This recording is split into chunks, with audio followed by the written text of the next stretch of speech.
Kemudian ketika itu berganti, habis Blanggur itu ada suling. Suling itu sirine itu Pak Yeni, ya sirine. Cuman orang Gresik ngarani suling kan gitu kan. Basuki Rahmat itu. Iya, Basuki Rahmat itu. Itu dulu memang kan alat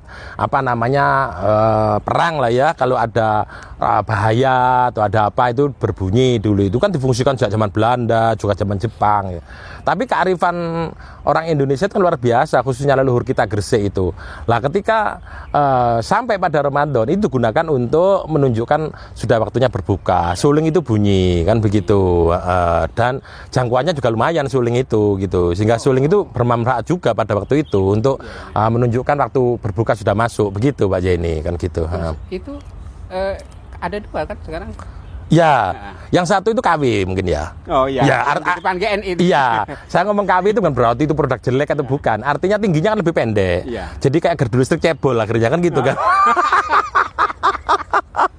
Jadi formatnya persis Pak Jenny, tapi agak pendek, jadi kayak cebol gitu. Jadi itu gardu listrik kurang gizi kan gitu kan. Tapi kalau menurut saya Pak Jenny, sebenarnya gardu listrik begitu itu kan bukan ikonik di Gresik itu Pak Jenny.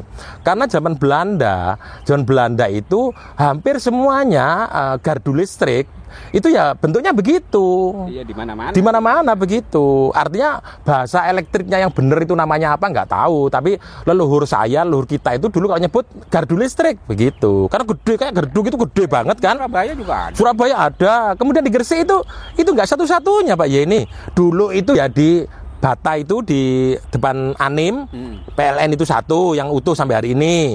Kemudian yang satu itu di pojokan terminal Jalan Gubernur Suryo, sisi utara, bagian timur, depannya toko Handoko. Itu juga bunyi dulu. Yang bunyi yang hanya di sana, yang di Basuki Rahmat. Yang bunyi. Karena mungkin itu yang kenapa kok yang bunyi di situ? Ya karena masyarakat kota dulu kan Pak, berada di situ, bener Pak Yeni gitu loh, sehingga lebih manfaat. Masyarakat lain kan jarang-jarang di pojok hanya sebentar sedikit gitu. Mereka kumpul di kota. Itu satu. Gede juga Pak Yeni. Dan itu dulu tengerane untuk stand plat. Stand plat itu bahasa kita sekarang terminal Pak Yeni. Dulu kan stand plat namanya. Stand itu tempat untuk berhentinya mobil. Bahkan ada di situ belakang itu ada warung Pak Yeni. Terkenal kalau orang sebagian nyebut itu di depan di ngarepe warungnya Pak Truno. Pak Truno itu punya warung di dekatnya gardu itu. Dan bis dulu itu bis muda, bis robur itu di gardu itu. Sehingga kalau sudah mau tahu terminal ya ada gardu itu. Kayak kapal itu Pak Jenny, kalau sudah dekat kan ada mercu suara, sudah masuk sembilangan ini kan gitu kan. Dulu bis ketika mau dekat kota, itu sudah sampai gardu listrik. Jadi satu yang di kota itu yang di Basuki Rahmat itu memang ada suling. Kemudian di perempatan Gubernur Suryo itu ada. Kemudian di Telaga Pojok depan agak sedikit ke kiri, agak ke timur warungnya Pak Di, itu ada Pak. Ada di situ. Kemudian digunakan untuk warung, sekarang jadi hilang. Itu benda bersejarah. Sehingga kalau itu diandekan itu khas Gresik, ya enggak lah, Surabaya juga ada kok. Saya kemarin sampai ke Bondowoso juga ada, masih utuh. Jadi waktu itu memang konstruksi Belanda untuk bangun gardu listrik itu ya kayak itu kan gitu Pak Jenny kan gitu. Terus sekarang jadikan ikon Gresik ini gimana? Kalau menurut saya begini Pak Jenny, ada sesuatu yang sebenarnya perlu dipertahankan. Di dekatnya gardu listrik pendek itu, GNI itu loh Pak Jenny. GNI itu benda bersejarah loh, cagar budaya itu. Ukurannya barangkali orang nggak sependapat dengan saya. Loh kok lancang-lancangin ngomong itu benda cagar budaya? Iyalah, karena benda itu bersejarah, itu umurnya sekurang-kurangnya 50 tahun Pak Jenny. Jadi kalau bangunan itu 50 tahun, memiliki nilai tertentu, mewakili arsitektur pada zamannya, itu benda bersejarah Pak. Tapi jangan kemudian dikejar Pak Yeni. Berarti lek bojone Pak dhewe wis ndukure 50 benda bersejarah. Itu bersejarah juga Pak Yeni. Iya bersejarah juga. Kan itu wis muncul 50 orang Gresik muncul 50 itu kan gitu. Sehingga kalau kita lihat Pak, GNI itu dibangun pada tahun 1960. Berarti sudah lebih dari 65 tahun lah katakan. Sudah lebih, itu bersejarah. Terus dia mewakili arsitektur pada zamannya, iya itu. Coba bangunan yang kayak gedung GNI itu sekarang kan nggak ada Pak Yeni. Nggak ada, jadi itu mewakili gitu loh. Tapi itu loh seharusnya Pak Yeni yang dirawat, kemudian dikembalikan sebagaimana aslinya, kan begitu. Itu, apalagi kita itu di Gresik Pak Yeni, kota Gresik ini, itu kita itu hampir loh Pak Yeni, hampir tidak punya bangunan cagar budaya yang asli miliknya pemerintah, nggak punya. Satu-satunya itu ya GNI Pak Yeni. Mungkin Pak Yeni ngomong, loh itu Pak gedung DPR. Gedung DPR itu nggak asli Pak Yeni. Pendopo nggak asli. Pendopo itu dulu nggak ada pendoponya dulu Pak Yeni. Jadi pendopo dulu nggak ada pendoponya. Dulu mungkin penelitian sejarah yang kami lakukan, pendopo dulu itu ada pendoponya. Tapi ketika itu zamannya Kanjeng Tumenggung Pusponegoro, itu mungkin ada pendoponya Pak Yeni, ada. Nah, ketika kemudian Pemda Gresik itu pindah ke Gendeng Kali, maka pendoponya itu nggak ada. Saya tanya sampai yang paling tua loh ya, nggak tahu barangkali ada yang punya foto, itu berarti lebih tua lagi. Saya tanya yang paling tua, itu nggak ada pendopo. Dan di situ orang nyebut dulu nggak pendopo Pak Yeni, Paseban. Paseban. Iya, orang tua-tua itu kalau nyebut Paseban bukan pendopo. Pendopo itu kan kalimat baru ketika semua disatukan istilah zaman Orde Baru. Gresik itu nggak kenal pendopo dulu, Paseban. Kenapa Paseban? Sebo itu menghadap Pak Yeni. Paseban berarti tempat untuk menghadap. Maka Paseban itu istilah lebih tua di Gresik daripada pendopo gitu. Maka dulu orang nyebut itu di Paseban, bukan di pendopo. Lah ketika Orde Baru semua bahwa bangunan terbuka yang berada di kantor bupati atau di rumah bupati itu namanya pendopo, berlaku nasional, maka semua dipendopokan. Kan gitu dulu Paseban itu, Paseban. Maka di Majapahit kan ada istilahnya zaman Rangkuti skala ketika menghadap kepada penguasa di Paseban Agung. Loh, Paseban namanya, bukan pendopo kan gitu kan. Nah, sehingga itu Pak Yeni, maka kemudian itu nggak ada, pendoponya nggak ada. Terus kemudian itu dulu rumah sakit Pak Yeni. Jadi rumah dinas Gus Yani sekarang ini itu dulu rumah sakit Belanda. Rumah sakit, soal Belanda itu menggunakan itu apa enggak tahu. Tapi yang paling tua cerita kepada saya, bahkan kakak-kakak saya dulu ketika sakit itu nek ngobatno, nek nambakno ya di rumah sakit pendopo itu. Mungkin itu turunannya puskesmas itu mungkin. Iya, mungkin masyarakat biar nggak shock culture ketika itu nggak ada rumah sakit digeser kayak puskesmas kan gitu. Dokternya juga dokter lama-lama Pak Yeni, dokter Koa gitu. Mungkin yang nggak muda ya dokter Slamet Riyadi dulu yang pernah menjadi kepala rumah sakit itu gitu. Jadi itu dulu rumah sakit Pak Yeni. Tapi dulunya mungkin ya rumahnya Kanjeng Tumenggung Pusponegoro dulu kan gitu. Nah, itu juga nggak asli Pak Yeni. Ada lagi gedung DPR itu nggak asli. Gedung DPR itu depannya itu dulu sosoran seng khas kayak istana negara, istana merdeka itu. Kemudian kan dirombak, dikasih gewel, dikasih arsitektur yang menarik sekarang itu nggak asli. Jadi kalau kemudian GNI itu nggak dipertahankan Pak Yeni, kita itu nggak punya cagar budaya. Karena cagar budaya yang milik umum sudah nggak ada yang asli. Dan dulu Pak Yeni masih tahu kok, kan masih baru itu. Gedung DPR sebelah baratnya, sebelah kanan. Itu kan nggak begitu bangunannya. Terus diratakan dengan tanah, dibikin bangunan bertingkat, tempat fraksi segala. Itu dulu rumah bupati dulu. Ketika pertama dinas di Gresik itu di situ.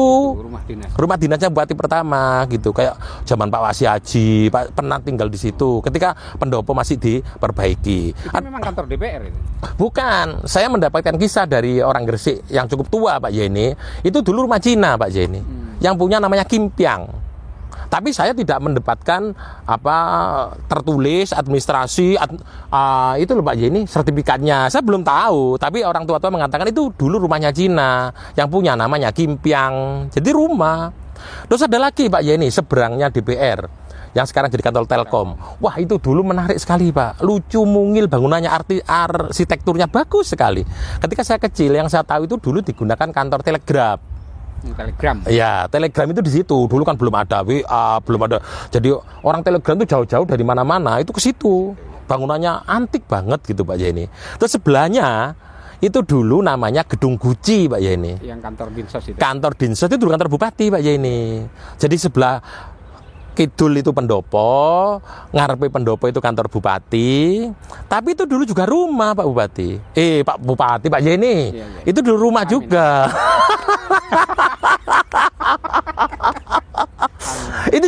itu juga rumah juga. Kenapa sebut gedung Gucci? Karena gentengnya itu diglasur zaman sekarang itu ya. Jadi kayak Gucci gitu, kemerlap gitu, coklat. Itu kalau Padang Bolan Pak Yeni, wah sangat indah rumah itu. Itu coba kalau zaman sekarang, itu bisa dituntut loh. Ya, emang. Jadi semua dibongkar-bongkar semua. Akhirnya di kantor bupati itu. Saya masih tahu. Kalau Padang Bolan itu kan kita semua di alun-alun itu Pak Yeni. Delok genteng itu kerlap gitu, kayak murup gitu. Dan dulu kan zaman saya kecil juga menangis loh Pak Yeni. Ketika TV masih jarang. Di alun-alun ada TV, ditonton orang banyak. Ya. Silo di suket-suket itu dulu zaman kecil saya itu. Nah, mana yang asli itu? Gedung DPR sudah nggak asli bangunannya. Itu dulu gedung Gucci dirumba sudah nggak asli. Terus kantor Telkom sudah hilang rata dengan tanah jadi kantor sekarang. Masjid Jami sudah nggak asli Pak Yeni. Untungnya Masjid Jami itu kalau di dalam cerdas. Kalau dalam asli. Tiang-tiangnya itu masih asli. Tapi dulu kan nggak pakai kubah begitu Pak Yeni. Biasa khas kan? Iya khas Jawa. Atap bertumpang 3 itu dalam bahasa teknik Jawa itu ada atap tajuk 3 itu kan. Kemudian dikasih apa namanya dari apa itu logam atau dari apa bahan dandang itu Pak Yeni apa sih itu aluminium. Kemudian jadi apa namanya kubah kan gitu. Depannya dulu nggak begitu Pak Yeni. Indah sekali Masjid Jami dulu itu. Jadi tinggi, lantainya tinggi. Nah sama dengan gini Pak Yeni. Lantai bagian dalam itu dulu sejajar dengan lantai depan. Jadi kayak masuk kerajaan gitu Masjid Jami dulu itu. Ya mungkin orang-orang dulu itu menjaga kesucian itu luar biasa. Jadi tinggi banget, trap-trap begitu. Sekarang sudah enggak kan yang gitu. Iya. Jadi dulu tuh level dengan yang bagian bawah itu Pak Yeni gitu. Menarik lah Gresik dulu itu pokoknya kan gitu. Kenangan masa lalu. Oh iya. Termasuk sekarang kan ini sudah oleh Pemda ini dibikinkan tugu-tugu yang banyak ini. Iya. Itu mungkin untuk mengenang masa lalu. Iya. Tapi sebaiknya kalau membangun tugu itu juga ikonik betul gitu loh Pak Yeni pertama. Ada hubungannya. Iya, ada banyak sejarah gitu loh kemudian. Dan itu memang orang tahu itu oh iya ini Gresik gitu loh maksudnya kan gitu. Loh, kan gitu. Kayak keris Sumilang Gandrung. Itu kalau di Gresik kan nggak populer Pak Yeni. Kalau kita ngomong populer kan keris kalau munyeng. Oh, yang milik Sunan Giri? Iya, kan lebih populer gitu loh. Artinya saya tidak menyalahkan siapa-siapa. Memang Sumilang Gandring juga keris, kecuali nek sum ilang sum sing dodol semanggi lah baru sum ilang temen kan gitu kan. Tapi ya Sumilang Gandring sebenarnya apa sih? Keris mana? Saya sih tidak memperdalam itu dan memang tidak tahu banyak ya. Tapi yang kandikan saya boleh usul, kenapa sih kok sesuatu itu yang balik lagi lah ikonik Gresik gitu loh. Kalau kita ngomong kita itu ikonnya Sunan Giri, maka pusakanya Sunan Giri kan begitu. Bukan berarti itu tidak ikonik Gresik. Paling pas itu dipaskan di mana benda itu menjadi sesuatu yang bersejarah bagi masyarakat di mana benda itu ada. Lah kan gitu. Lah kalau kita kemudian menunjukkan di sini itu ada bangunan-bangunan yang arsitekturnya itu kayak yang berada di makam Kanjeng Sepuh. Orang Gresik kan jadi ini kok nggak Gresik ya. Meskipun itu Gresik tapi itu khas dengan Kanjeng Sepuh. Berarti itu khas dengan Sedayu gitu loh Pak Yeni kan gitu. Beda. Kalau yang lontar? Kalau lontar itu memang khas juga Gresik itu karena apa? Karena kita tahu Siwalan itu mesti gandengannya lontar kan gitu kan. Jadi yang perlu itu bukan menumbuhkan lontar-lontar imitasinya, tapi bagaimana pohon-pohon Siwalan itu jangan banyak ditebang. Kalau perlu di Pemda ini banyak ditanami pohon siwalan gitu kan gitu. Dan itu memang anugerah Allah Subhanahu wa taala loh Pak Yeni. Kenapa kok ada siwalan itu? Siwalan itu ada legen. Kenapa kok ada legen? Ini kan tanahnya berkapur Pak Yeni.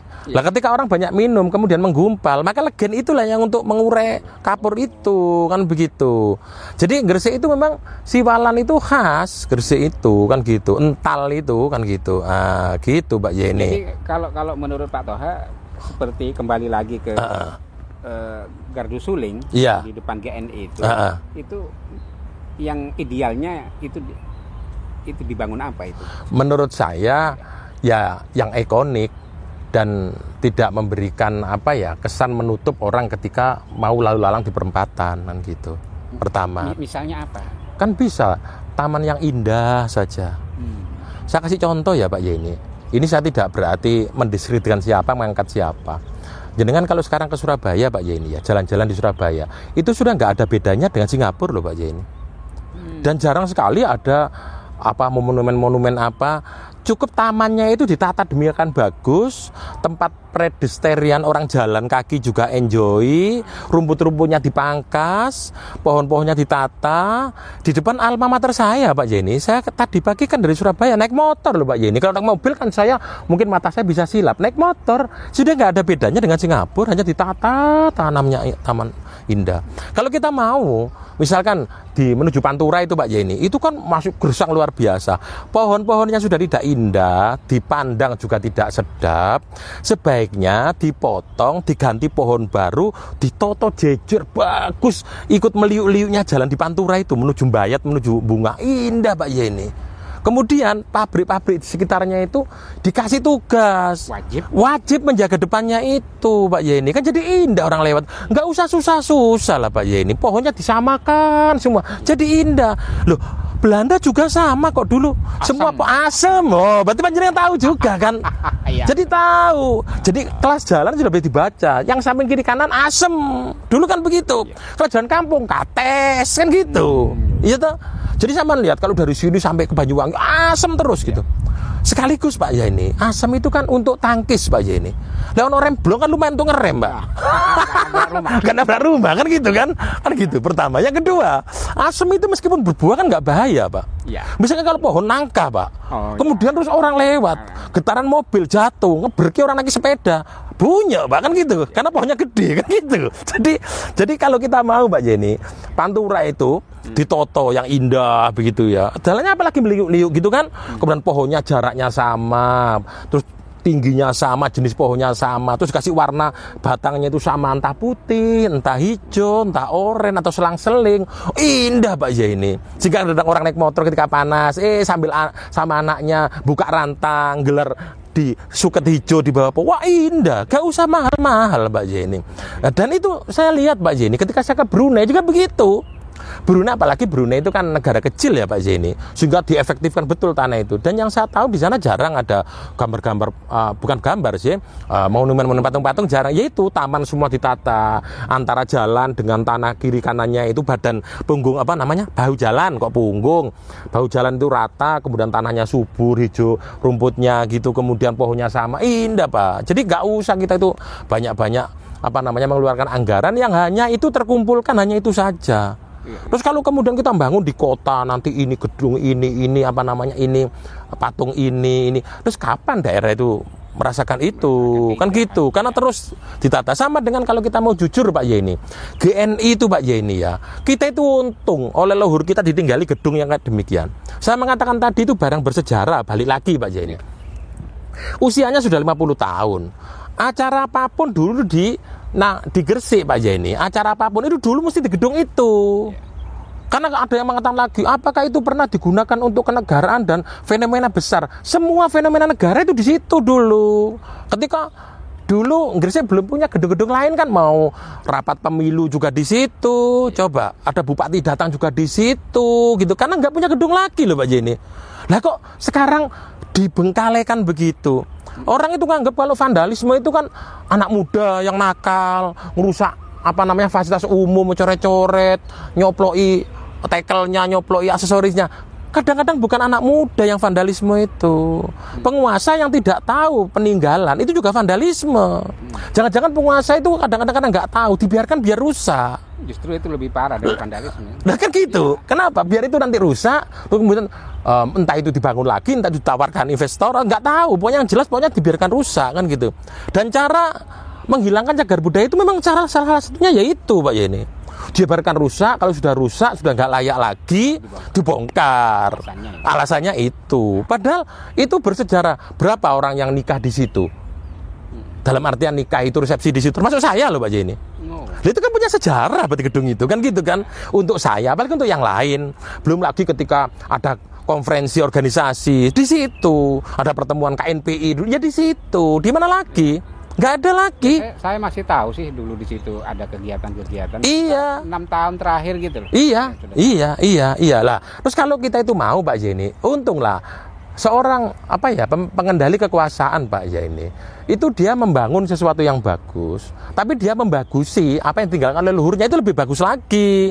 Wah ini nggak ganggu loh, itu lapangannya parkir juga ideal kan gitu. Kecuali kalau ini ya Pak ya ini tahu yang namanya gedung Asia Afrika itu kalau diukur tata kota sekarang sangat tidak representatif. Ya, kecil kan? Iya, dan mepet di trotoar. Orang mau berkunjung, parkir mobil nggak ada di Bandung itu. Tapi nilainya luar biasa, sehingga meskipun begitu nggak ideal untuk tata kota sekarang, tetap dipertahankan. Parkirnya jauh kan Pak Yeni di Bandung itu. Kemudian orang berjalan ke situ. Lah wong GNI itu parkirnya seamban-amban di sebelah. Kemudian pertanyaannya, lah untuk apa toh gedung kayak begitu loh? Ya apa sampean? Sekarang itu anak-anak muda kita itu perlu tempat-tempat space untuk mencerahkan dirinya. Dikembalikan arsitektur yang indah. Surabaya itu loh bisa membangun museum pendidikan itu, yang dulu itu kan sekolahnya taman siswa, kemudian dimiliki oleh Pemda, kemudian jadikan itu. Anak muda senang di situ Pak Yeni. Ada wifi gratisnya, kemudian gedungnya indah, ada kafeteria yang murah di situ. Di samping gedung itu ada musolahnya. Ini sore ini saya kepingin sampai membulatkan tentang GNI Pak Yeni. Belum runtuh itu Pak Yeni.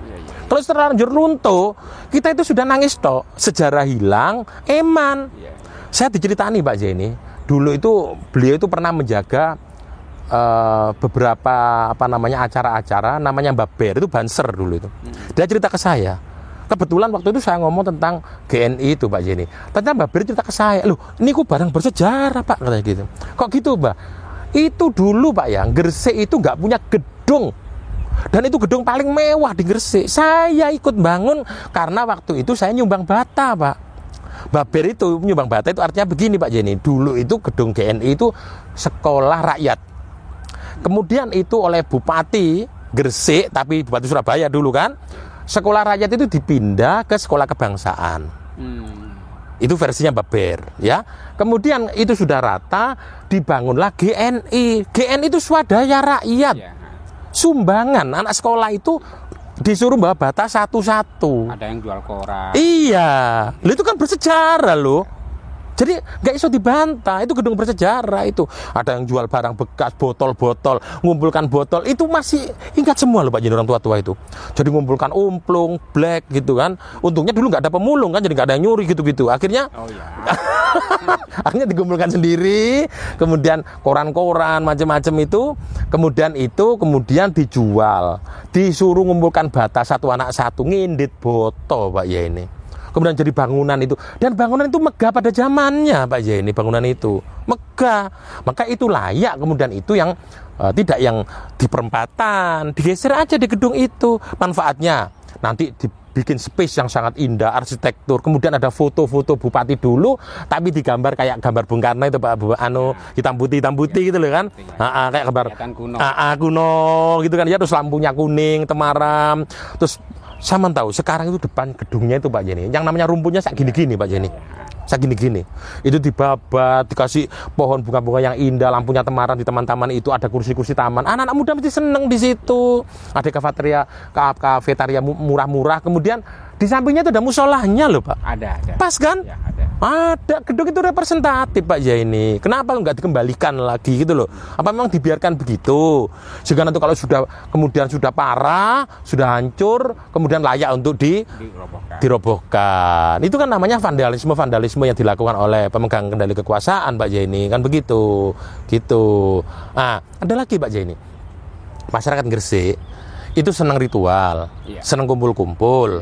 Contohnya, ada wisuda madrasah nyari gedung, ya kan? Ada acara haflah nyari gedung. Lah gedung di kota itu kan nggak ada Pak Yeni. Kadang-kadang mungkin ya, kan bisa menggunakan web. Tapi web itu kan tidak desain menunjukkan sebuah masa tertentu. Kan gitu. Nggak ada hubungan dengan iya, sejarah. Kenapa UNER itu bisa bangun gedung demikian mewah? Sampai tower yang tinggi sekali itu. Tapi gedung kedokteran nggak dibongkar. Ya, karena itu sejarah. Dan guru besar itu biasanya ketika dia pentahbisan guru besar, dia lebih bangga di gedung kedokteran itu. Kan gitu, kayak bangunan Stovia gitu kan, bangunan.